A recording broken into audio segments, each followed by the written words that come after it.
श्रीमद् भगवद गीता का पहला अध्याय कुरुक्षेत्र के युद्ध स्थल में सैन्य निरीक्षण। इस अध्याय का 9वां श्लोक आज हम पढ़ेंगे, जिसमें दुर्योधन जब उनके गुरु द्रोणाचार्य के पास पहुंचा तो वहां पर वो अनेक बातें बताता है।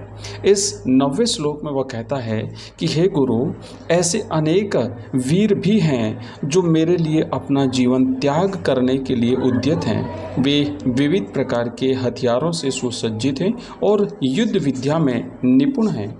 तात्पर्य इसका ये है कि जहाँ तक अन्यों का यथा जयद्रथ, कृतवर्मा तथा शल्य का संबंध है, वे सब दुर्योधन के लिए अपने प्राणों की आहुति देने के लिए तैयार रहते थे।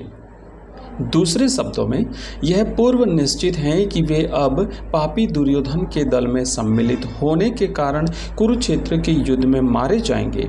निसंदेह अपने मित्रों की संयुक्त शक्ति के कारण दुर्योधन अपनी विजय के प्रति आश्वस्त था। 10वां श्लोक, जिसका भावार्थ यह है कि हमारी शक्ति अपरिमेय है और हम सब पितामह द्वारा भली भांति संरक्षित हैं, जबकि पांडवों की शक्ति भीम द्वारा भली भांति संरक्षित होकर भी सीमित हैं। इस 10वें श्लोक का भावार्थ है मित्रों कि यहाँ पर दुर्योधन ने तुलनात्मक शक्ति का अनुमान प्रस्तुत किया है। वह सोचता है कि अत्यंत अनुभवी सेनानायक भीष्म पितामह के द्वारा विशेष रूप से संरक्षित होने के कारण उनकी सशस्त्र सेनाओं की शक्ति अपरिमेय है। दूसरी ओर पांडवों की सेनाएं सीमित हैं, क्योंकि उनकी सुरक्षा एक कम अनुभवी नायक भीम द्वारा की जा रही है, जो भीष्म की तुलना में नगण्य है।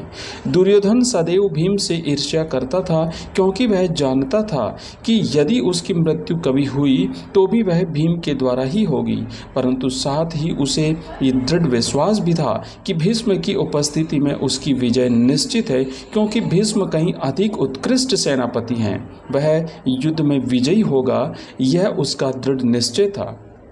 प्रिय मित्रों, 11वां श्लोक, जिसका भावार्थ यह है कि अतएव सैन्य व्यूह में अपने अपने मोर्चों पर खड़े होकर के आप सभी भीष्म पितामह को पूरी सहायता दें। इस श्लोक का तात्पर्य यह है कि भीष्म पितामह के शौर्य की प्रशंसा करने के बाद दुर्योधन ने सोचा कि कहीं अन्य योद्धा यह न समझ लें कि उन्हें कम महत्व दिया जा रहा है। अतः दुर्योधन ने अपने सहज कूटनीतिक ढंग से स्थिति संभालने के उद्देश्य से उपयुक्त शब्द कहे। उसने बलपूर्वक कहा कि भीष्मदेव निसंदेह महानतम योद्धा हैं, किंतु अब वे वृद्ध हो चुके हैं। अतः प्रत्येक सैनिक को चाहिए कि चारों ओर से उनकी सुरक्षा का विशेष ध्यान रखे। हो सकता है कि वे किसी एक दिशा में युद्ध करने में लग जाएं और शत्रु इस व्यस्तता का लाभ उठा ले। अतः यह आवश्यक है कि अन्य योद्धा मोर्चों पर अपनी अपनी स्थिति पर अड़िग रहें और शत्रु को व्यूह न तोड़ने दें। दुर्योधन को पूर्ण विश्वास था कि कुरुओं की विजय भीष्मदेव की उपस्थिति पर निर्भर है। उसे युद्ध में भीष्मदेव तथा द्रोणाचार्य के पूर्ण सहयोग की आशा थी, क्योंकि वह अच्छी तरह जानता था कि इन दोनों ने उस समय एक शब्द भी नहीं कहा था जब अर्जुन की पत्नी द्रौपदी को असहायावस्था में भरी सभा में नग्न किया जा रहा था और जब उसने उनसे न्याय की भीख मांगी थी। यह जानते हुए भी भीम कि इन दोनों सेनापतियों के मन में पांडवों के लिए स्नेह था, दुर्योधन को आशा थी कि वे इस स्नेह को उसी तरह त्याग देंगे जिस तरह उन्होंने द्यूत क्रीड़ा के अवसर पर किया था।